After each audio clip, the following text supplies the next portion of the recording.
I mean, I want you to begin by explaining to the audience some of the cover-ups, where the blame is portioned and some of the cover-ups that are taken. I mean, we'd need hours to do it, frankly, but what are the biggest failings and the biggest cover-ups? Well, I think the principal reason why, and it was alluded to by the previous speaker there from representing the firefighters, the biggest reason we had this extreme loss of life came down to one issue, and that was the cladding material that was put on the outside.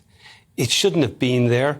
Theresa May and the Prime Minister at the time and several other ministers were very clear this was illegal.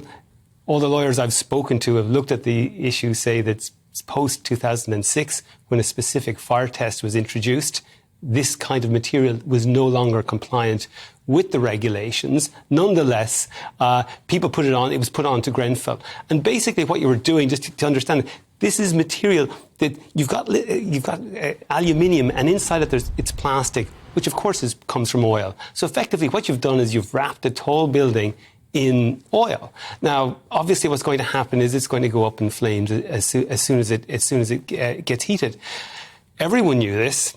The manufacturer of the panel material was very clear. They said not only should you not use this on tall buildings, the material that was one step better than this you shouldn't use on a building the height of Grenfell. They basically used a material that was sort of 2 steps inadequate on the building, and that was the main reason that the building caught fire so quickly. It's why the idea is the stay put policy didn't make sense anymore, because the inherent fire characteristics of the building changed the minute you put this material on it.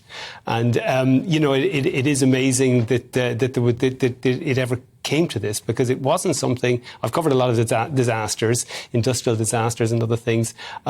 This one is not that complicated in that sense. We know why it happened. It's also not that complicated if you decide to refit a building to figure out what kind of material you'd want to use. It shouldn't take you more than an hour on the internet.